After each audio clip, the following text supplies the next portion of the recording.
Wonderful. Yes, where do I get to? Thanks, Hailey, and thank you so much, Jeremy. That was really interesting.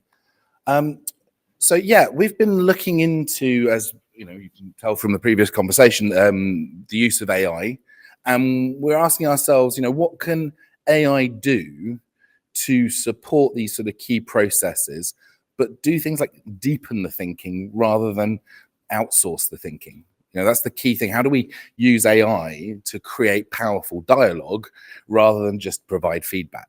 And so that's something that we'll be exploring today. One thing I wanted to just reflect on, and this is some research that came out a year and a half ago, no, 2 years ago, from Mathematica Policy Research that we were actually involved in. And there was a instructional coaching program that comes out of the Teachstone organization in the US. And I just wanted to highlight some of the key features of it because it goes to show quite how broad a church instructional coaching really is. I think we've got some very precise ideas about what it involves in the UK, partially because of the way that some of the work that Kraft and Blazar, for example's report, was interpreted and shared with schools. But this is an instructional coaching program that used video. That's why we were involved in it. And what it involved was the coach reviewing the video, identifying 2 or 3 moments within the lesson for the teacher to reflect on, alongside some reflection notes and prompt questions. The teacher went away, considered those, they came back and had a coaching meeting where they set a goal. That's it. No deliberate practice or rehearsal involved, interestingly. I happen to believe that as an important component, but they saw an impact of 2 months of additional learning in the year. Now, a couple of key points about it. Number one was that they saw that at 5 cycles of coaching within the year, and they didn't see it at 8. So we're learning something about dosage here, I think, which is that while we may want to have this high frequency, come in, observe, set an action, step, rehearse it, come in and observe, set an action, step, rehearse it, I think we're learning that teachers need an opportunity to truly embed things before we move on to something else. So that will flow through into what I show you in terms of the work that we've done, which is there's a slower cadence to this. The other thing, which was fascinating about this research, is while they saw the impact on learning outcomes, there were no measurable differences in teacher behavior. Have a think about that. So teachers were largely doing the same things. Now, one interpretation of that, and one that I actually agree with, is that the main changes were cognitive, something we couldn't observe. Teachers may be doing the same things, but they might be sequencing them slightly better or doing them at different times for the right reasons. And I think that's where we need to be looking in terms of the impact of coaching, is as much cognitive as it is behavioral. So why does RS Connect exist? This is my line. I've referred back to this a few times now. And this line's meant to represent breadth. It's about reaching every teacher with effective professional development. And why do we want to do that? Well, I think we've all seen these diagrams over the years and talking about the factors affecting educational attainment, and teacher effectiveness being the largest controllable factor, the thing that we have some agency over. And equally, we want to reach every teacher is that those effects are cumulative over time. It's an unbroken chain of excellent teaching that sees significant impact on learning. So we need to reach everyone, but I'm expressing the breadth of the teaching world here in terms of different roles, but of course we could be looking at it in terms of degrees of domain expertise or attitudes or whatever. The point is that one size cannot possibly fit all in terms of the approach that we take. So, rather than thinking necessarily about this sort of, reaching everybody with the same thing, we need to be finding exactly the right thing for the right person at the right time. And there are some real challenges to that, because we also want depth. we want that professional development to be meaningful. Now, traditionally, what happens is we see something that works on a small scale trial or in a project that's like, nurtured and looked after by the researcher, and we see impact. And then we go, okay, right, everyone must do this. And what we end up doing is washing out the meaning, proceduralizing everything, checkboxing everything. And by the time you finish, you haven't got the depth anymore. So what do we mean when we sort of are talking about depth? And I'm going to come around this, center this around the idea of adaptive expertise, or the ability to notice and respond. So obviously, as teachers, we do need that theoretical understanding of what we're doing. The research matters, the theory matters. It provides that sort of first revision of that mental model, the underpinnings of your mental model of practice. We have to balance theory and technique. Technique matters. It's how our mental model influences the world and how we enact what we're trying to achieve. We also need that mental model. Now, the interesting thing is about the mental model is that it is an interesting concoction of tacit and explicit expertise. So I'm thinking back to my cricketing days, right? So I'd be bowling and a few wickets would fall, and I would know explicitly that teams tend to send their strongest batsmen in first and their weaker ones later on. But I also learnt through bitter expertise, a bitter experience, to be really wary of a tail-end batsman with ambition, because they have the capacity on a flat pitch to just send you to all parts. So that was the point, is that you've got this mental model of practice that is both explicit and tacit. And finally, we need to notice. We have to have those noticing skills to be able to understand, interpret, and then apply what we want to do. So this is how this all comes together. For expert expertise, you see this process where you might notice something, a stimulus from the environment. You'll interpret that both with your sort of tacit expertise, but also your explicit knowledge, and then you will seek out to influence the environment through a technique. Now, interestingly, one of the things that's quite interesting about this is that this is heavily affected by cognitive load. So maintaining situational awareness and this ability to notice, respond, and adapt is... Have you ever heard of like task saturation? Have you ever come across that as a thing? That is when, for a pilot, for example, their situational awareness degrades because of the additional cognitive load of something going wrong. It's very rarely the thing that went wrong in the first place that leads a plane to crash. It's usually the poor decisions that follow on because of the loss of situational awareness. So all of these things are closely related and interdependent. So how do we support teachers to nurture and develop all of these things simultaneously? I'd just like to take a few examples from other professions, specifically professions where safety requires that we are adaptive experts all the way through our learning processes. But let me just show you this video. I'll play it for a few minutes, a few seconds, and I'll just ask you what you're noticing. Climbing, gear selected on. Gears up, lights out, now level 40,000 feet. We are clear, unrestricted descent. Over banking, AG, pulling down, idle, leaving 40,000 to 10,000. Lead looks good, weather looks beautiful. We're now level 10,000 feet. Low level checks are complete. Leads jet looks good from 30 feet. We're clear for low level and now descending. Low height water set, 250 feet. Throttle set, 420 knots. 3G round the corner. Looking ahead now, check the valley's clear. Weather's good, valley is clear. Leads through. Quick check either way. Now we're cleared to the left-hand side. What do we notice about that? What's going on there? He's partially part of what he's doing. Yeah. Yeah.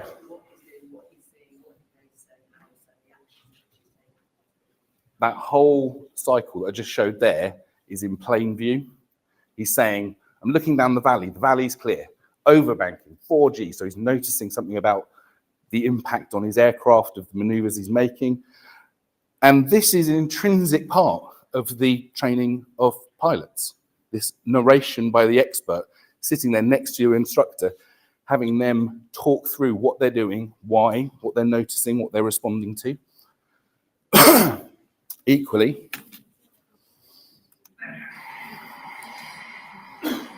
sorry. Is that the same? She's scoring for heart rate of 115 as well. Okay. Well, we might as well see that patient next. Can you tell me a bit about the story? Oh, yeah, sure. Okay, so this is Mrs. Ellen. She's a 28-year-old woman who's come in with shortness of breath for suspected PE. It's what they thought in A&E overnight. She's had a previous DVT sort of 3-4 years ago, which she had some warfarin for at the time. She's not got any chest pain. On examination, I sort of just heard a bit of wheeze actually, but nothing, it was all a bit non-specific. Calves soft, non-tender. She's sort of otherwise doing okay at the moment, but she was tachycardic over. I think you get the picture there. The consultant in the middle there is listening to the more junior member of staff narrate her mental model as she's explaining the case history of this. He's spotting how she's interpreting the symptoms when they presented, how that related to her case history. All of this sort of stuff is visible and on display, and obviously primes the expert in this scenario to be able to spot errors, to be able to come in and provide additional questioning to guide their thinking. So there's this close relationship in professions where they're trying to build fluid and adaptive expertise. There's this close relationship between practice and the mental model that sits behind, that's triggered by it. Interestingly, one of the things about this is that very often the triggers for the mental model and the tacit aspects of that mental model are actually embedded in the practice. If you ask, you can watch a surgeon and he'll be saying, oh, okay, I'm just, when we're in situations like this, I like to hold the clamps like this because it gives me slightly better access. Now, if you just asked him or her before, how do you hold the clamps? It may not have been possible for him to verbalize that. It's actually necessary. It flows from the experience that he's going through. And moreover, the variation in the natural place of performance, all of the little things that can change and adapt and maybe go wrong slightly and you need to respond to them. The novice is actually seeing evidence of the expert making that adaptation in real time. So wouldn't it be lovely if we could do this in teaching? But we can't, can we? You can't be teaching and narrating at the same time. The nearest we have, and this is in a football that's a context. great position, Chicks. Just if you stop there, how we double pivot now. We've got 2v1, so Chicks, you can come up here instead of 3 versus 1. Come up and join those Chicks. Yeah, that's perfect position. You see how you two have just got that everything locked out in front. So yeah, that capacity to debrief, and that's another opportunity for us to use, for example, video in this case, and other evidence to authentically reflect together and to start sharing what we're noticing in that practice, to start sharing conversations about decision making, to start sharing the applicability of different techniques at different times for different reasons.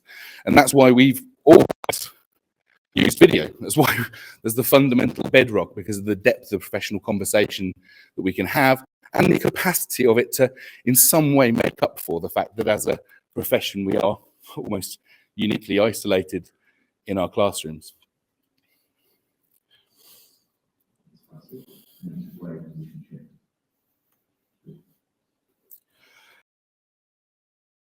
So yeah, that's the depth piece. And one of the problems, as I mentioned, is it's really hard to scale up interactions like that attend to mental models, noticing and decision making.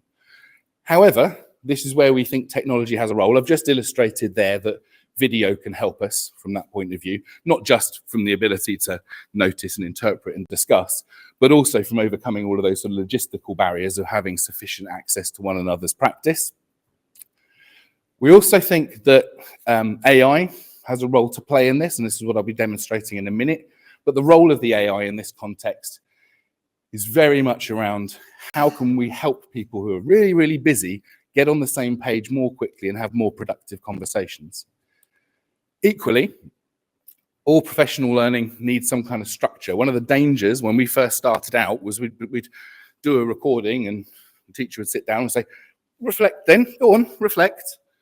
Tell us what you came to. And of course, that's insufficient structure and scaffolding for quite a complex, meaningful process. So what we recognize is that obviously there are lots of different modalities of professional development. I mean, that was one of the things that came out of the EEF report, was that the mechanisms of professional development mattered more than the modality, whether it be instructional coaching or anything else. As long as we're rich in the right kind of learning mechanisms, then we're going to be okay. So we've built a series of different pathways, which are sort of step-by-step sequential processes designed to take someone through a cycle of self-reflection, a coaching cycle, or a collaborative learning cycle. And they're there really to solve one particular problem, which is what do I do next? Because it provides that guidance, it provides that structure and support.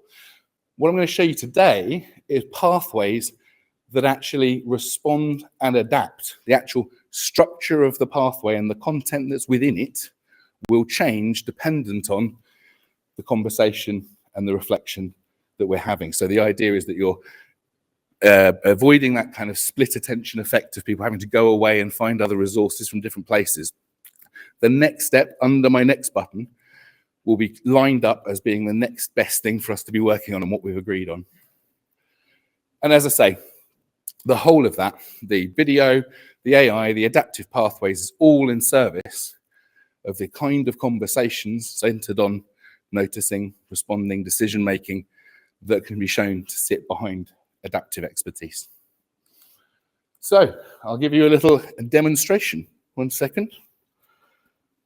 Always dangerous, demonstrating a live thing, but I think we'll be all right.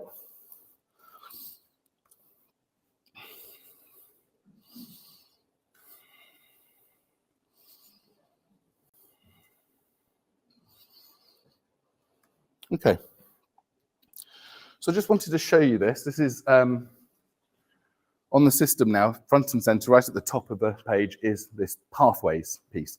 And these are our template pathways, as I said, the ones that are centered around reflection, coaching, and collaboration. But something to be said about these is that they're like Lego bricks. We can put pathways together to map onto trust-wide requirements, down to individual school or departmental level requirements. So the steps of the sequence that you're going to go through on a regular basis is entirely flexible.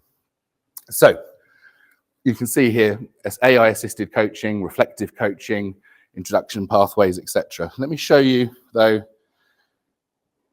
a AI-assisted coaching pathway. So this pathway has been designed specifically for the coach to take a slightly greater role in the process. So this one's based around the idea that we might be providing some really sort of intensive support to a novice to get them going. But there are versions of this which are much more reflective and coachee-led. So the coaching conversation that happens after the coachee has had an opportunity to reflect and make some instructional decisions of their own. But I'll take you through this one for now. So the first step for this coachee is, well, you may go through a contracting process. If this is the first time we've been coaching and working together, I would create a coaching partnership where we agree the ground rules of how we're going to be working together. The next step for them would be the process of recording a lesson, and all the guidance for them to be able to do so with our app is here in line so they can do it quickly and easily. But the next step for them then would be to select the video that they've recorded, and that will then flow through into the Iris Connect AI analysis, and that will produce some rather interesting outputs. Okay, so this is what the, once that video's been shared, here's what the coach and coachee see. So you can see the video at the top of the page here.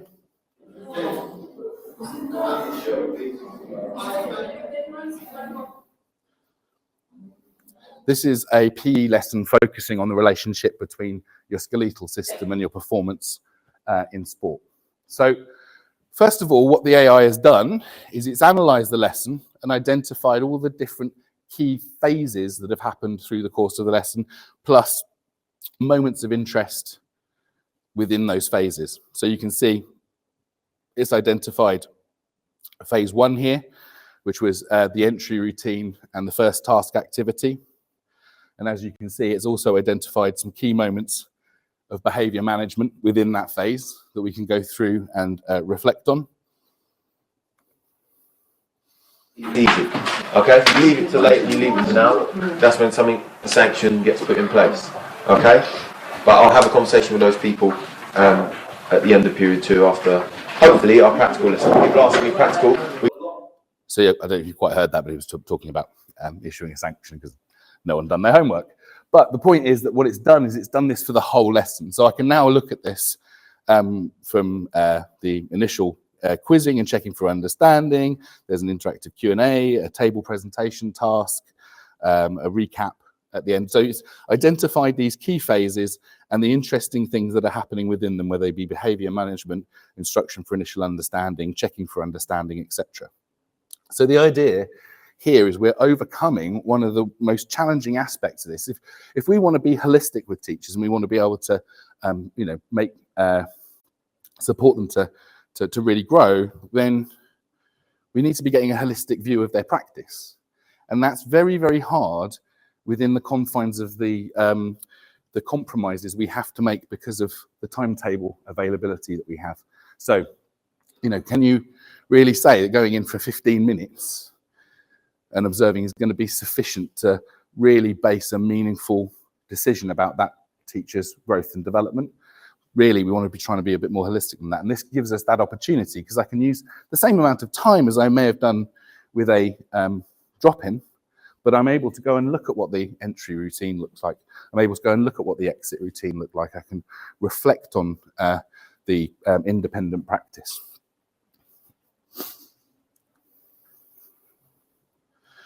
On the next page, what I've got is that same lesson, but this time presented in terms of our areas of focus or focus areas. So from behaviour in terms of attention and routines and positive culture for learning, instruction for initial understanding, checking for understanding, feedback, consolidating learning, and responsive teaching. And so what it's done is if I look at checking for understanding, it's pulled out an AI overview relating to that area, plus some of the key moments that happened with regards to checking for understanding within the lesson, plus some techniques that we might consider to be part of the mix here if we were looking at zeroing in a little more on checking for understanding.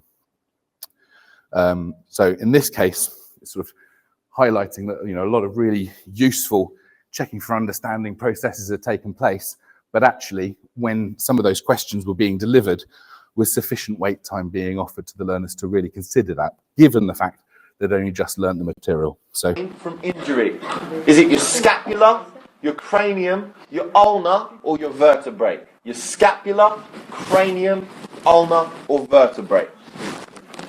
And you can just put the first letter if you want to.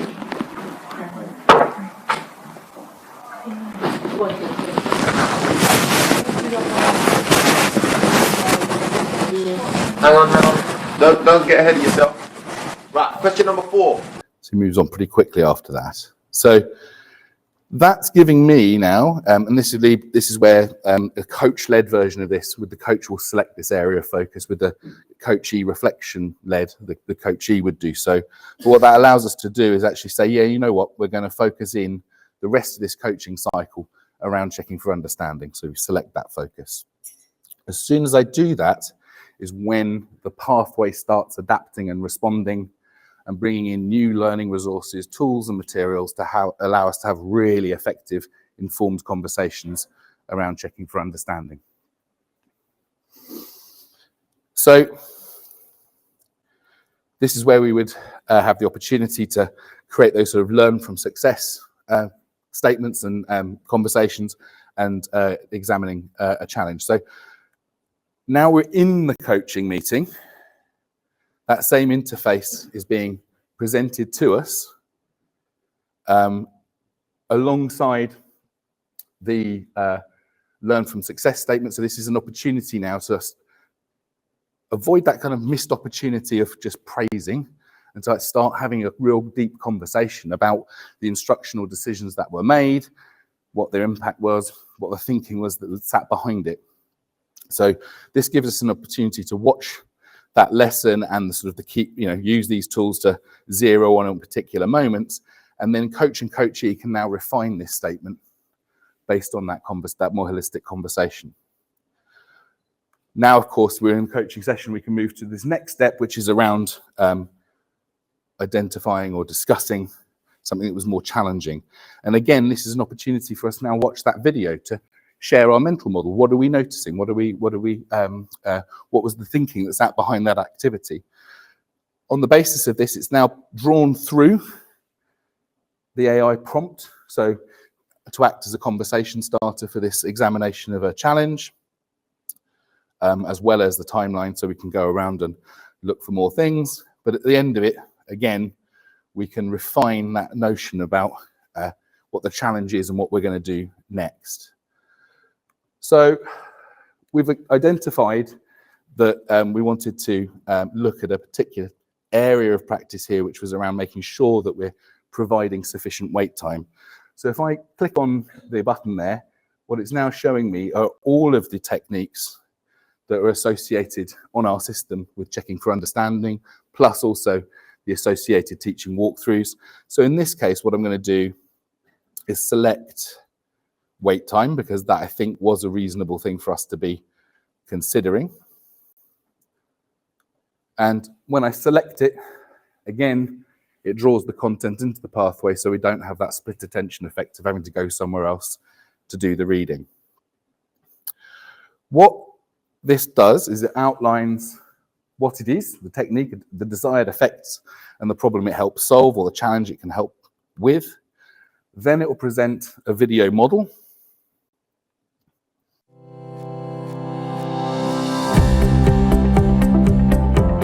In this video, I'm going to model the technique wait time.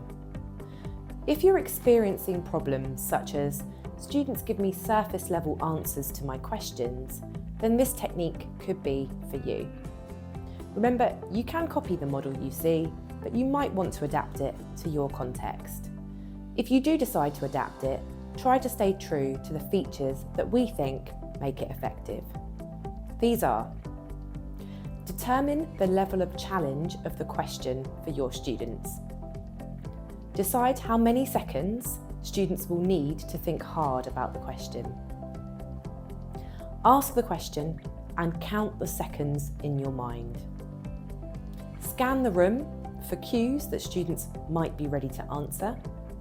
And explain what you're doing and why, if you think students will find it strange. So these are how our models are presented. There's 80 odd techniques associated with the various areas of focus on the system, plus the additional sort of 150 walkthroughs if you're a walkthroughs subscriber.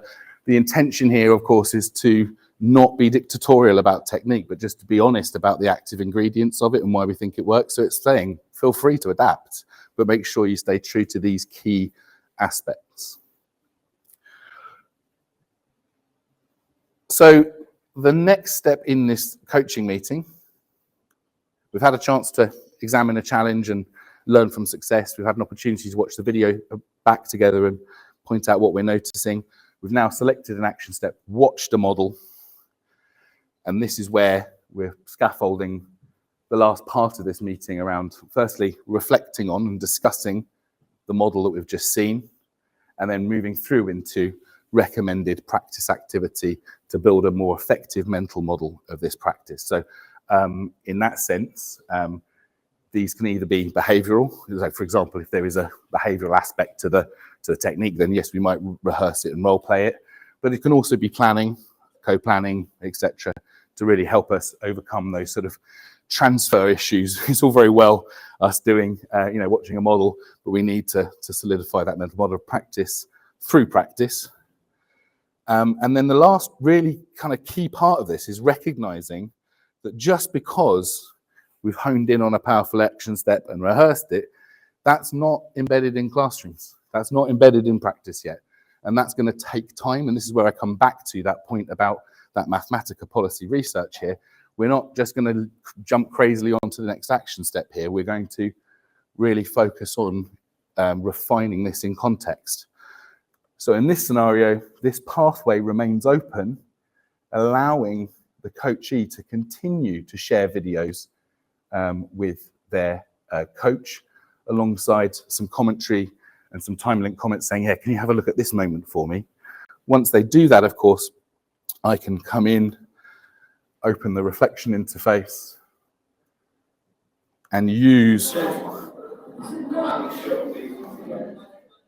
all those tools that we may be more familiar with, for example, time-linked comments, to really pinpoint feedback at specific moments in the lesson, which the teacher can just click on the comment, of course, and go and view. Equally, and this is one of my favorite tools at the moment, is the ability to create a media comment. So rather than just text, I might say, for example, if we were managing that transition in the lesson, we've been focusing on managing lesson transitions, but maybe the tone of voice or the projection wasn't quite there, then I can pick up my webcam and model back to the teacher at the precise moment where they could have used that strategy slightly differently, an alteration or change to that. So the whole point about this progress is more, the whole point about this pathway is that it's not merely about sort of laying out the content, etc. It's also about surfacing the story of this professional development. So I won't be able to show you here, but there's a sort of dashboard that sits behind this, so we can see across the organisation all of the different pathways that are open, surfacing that story of what was the challenge, what was the thing that we worked on together, and what was the impact then on learning. You'll also see across the organisation the different areas that people are prioritising. Everyone working on behaviour? That's something for us to be thinking about more holistically. So anyway, that is the Iris Connect adaptive system. Remember, everything in there is adaptive, can be made bespoke to your organisation or trust, but ultimately it represents 2 years of extremely hard work, and I just want to say to the team who sat behind it that I am grateful and proud of all the work you've done.